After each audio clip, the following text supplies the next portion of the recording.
Hey guys, तो आज हम आपको लेके चलेंगे कर्नाटका के एक ऐतिहासिक किले गुड्डीबंडे किले की ओर, जिसका नाम शायद आप लोगों ने सुना होगा।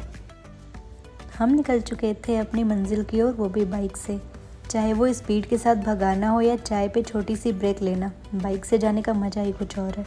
हर मोड़ पे हमने नेचर को फील किया, एक नई एनर्जी मिल रही थी। और जब हम गुड्डीबंडे फोर्ट के नज़दीक पहुँचे तो थोड़ा थ्रिल और बढ़ गया। रास्ते में हमें एक सुंदर सा लेक दिखा, जहाँ पे हम रुक गए और थोड़ी सी फ़ोटोज़ और वीडियो क्लिक की। फिर हम फोर्ट की ओर आगे बढ़ गए। ये हमारा अनप्लान्ड ट्रिप था, इसीलिए हम दोपहर में पहुँचे थे।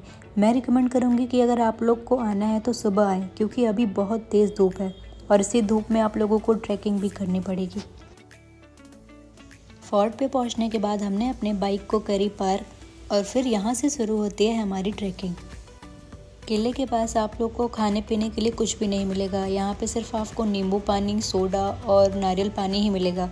तो अगर आप लोग ये सोच के आ रहे हैं कि यहाँ पे खाने पीने के लिए मिलेगा, तो बिल्कुल नहीं। आप लोग अपने साथ लेके आ सकते हो खाने के लिए, या फिर आपको यहाँ से दूर शहर की ओर जाना पड़ेगा, तब आपको खाने के लिए मिलेगा। इस किले का इतिहास भी उतना ही दिलचस्प है जितना कि हमारा ट्रिप। गुड्डीबंडे किले का निर्माण एक योगी और स्थानीय सरदार बायरगौड़ा ने लगभग 400 साल पहले 17वीं शताब्दी में करवाया था।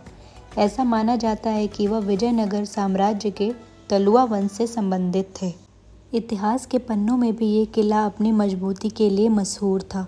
यह किला दुश्मनों के हमले से बचने के लिए मजबूत किलेबंदी के साथ बनवाया गया था।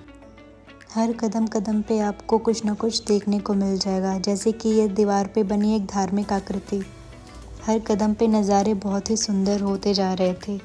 किले की बनावट बेहद मजबूत थी, चारों ओर गहरी खाई और किलाबंदी के कारण यह किला अजेय समझा जाता था। किले के अंदर एक जलाशय और कुछ प्राचीन संरचनाएं आज भी देखी जा सकती हैं, जो उस समय की वास्तुकला को दर्शाती हैं। धूप तो इतनी तेज है कि ऐसा लग रहा है कि बॉडी पे किसी ने हीट पैक लगा दिया हो। लग रहा है सारे विटामिन डी की कमी आज ही पूरी हो जानी है। रास्ते तो और भी कमाल के हैं, इतने कमाल के कि अगर आपका पैर थोड़ा सा लेफ़्ट से राइट हुआ तो मुंह के बल गिरेंगे और पता भी नहीं चलेगा कि उसके बाद हुआ क्या। 1 से 1.5 घंटे तो आपको ट्रैकिंग करने में ही लग जानी है। गनीमत इतना है कि रास्ते में बीच बीच में आपको थोड़ी सी शेड मिलेगी, जहाँ पे आप बैठ के आराम कर सकते हो। यहाँ की सीढ़ियाँ चढ़ते चढ़ते मेरे घुटनों ने भी जवाब दे दिया, कहने लगे कि तू सही में बाइक से आई है या पैदल आई है। खैर जो भी हो, मज़ा तो आ ही रहा है। गनीमत है कि रास्ते में ये शेड आपको मिल जाएंगे, जहाँ पे आप आराम कर सकते हो कुछ देर के लिए। तो हमने यहाँ पे थोड़ी देर आराम किया और फिर आगे अपनी ट्रैक शुरू की।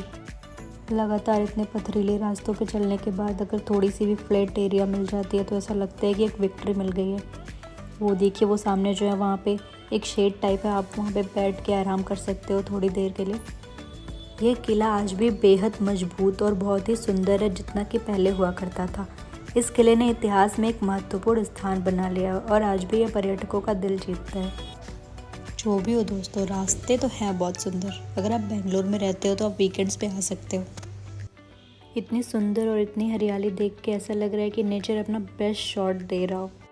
ये ट्रैकिंग तो ख़त्म होने का नाम ही नहीं ले रही है। ऐसा लग रहा है कि हम किसी खुफिया मिशन पर निकले हैं।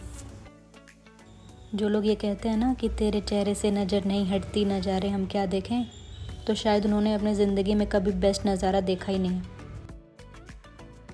इस किले को मधुगिरी किले का संक्षिप्त प्रतिरूप माना जा सकता है।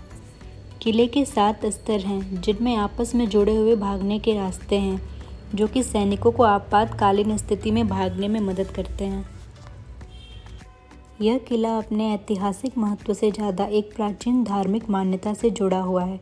कहा जाता है कि यह किला रामायण से जुड़ा हुआ है, क्योंकि इस क्षेत्र में भगवान राम के वनवास के दौरान उनके मार्ग पर पड़ने वाला एक स्थान माना जाता है।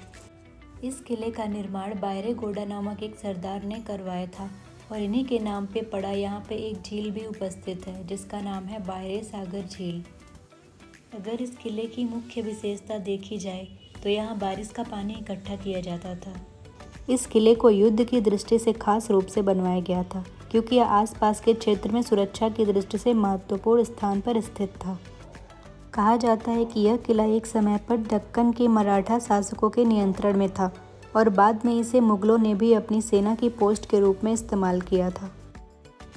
किले में एक जलाशय, महल और कुछ अन्य संरचनाएं आज भी देखी जा सकती हैं। जो उस समय की शिल्प कला और वास्तुकला की गवाही देती हैं। यहाँ से पूरे इलाके का खूबसूरत दृश्य भी नज़र आता है, जो इसे एक आदर्श पर्यटक स्थल बनाता है। क्या आपने कभी सोचा है कि इसका नाम गुडी बांडा फोर्ट ही क्यों है? गुडी का अर्थ होता है मंदिर और बांडा का अर्थ होता है चट्टान, जो एक विशाल चट्टान को काट कर बनाया गया हो, इसीलिए इसे गुडी बांडा कहते हैं। यहाँ पे स्थित सुरसदमा गिरी पहाड़ी जिले की दूसरी सबसे ऊंची पहाड़ी है। इस पहाड़ी पर 13 तालाब और भगवान शिव और पार्वती के 2 मंदिर स्थित हैं। बस हम किले के टॉप पे पहुँचने के बेहद करीब पहुँच चुके हैं। ये सीढ़ी पार करके हम पहुँच जाएंगे किले के टॉप पे। रास्ते में हमें दिखा बहुत ही अच्छा व्यू, तो हम वहाँ कुछ वीडियोस और फ़ोटो लेने के लिए रुक गए थे।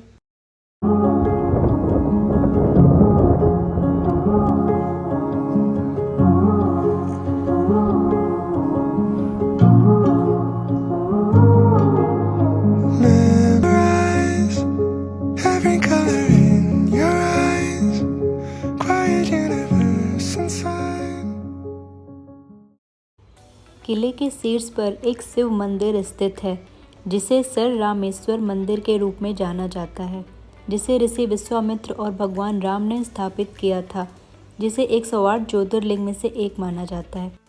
वीडियो अच्छी लगी हो तो लाइक सब्सक्राइब करना ना भूलें। Thank you.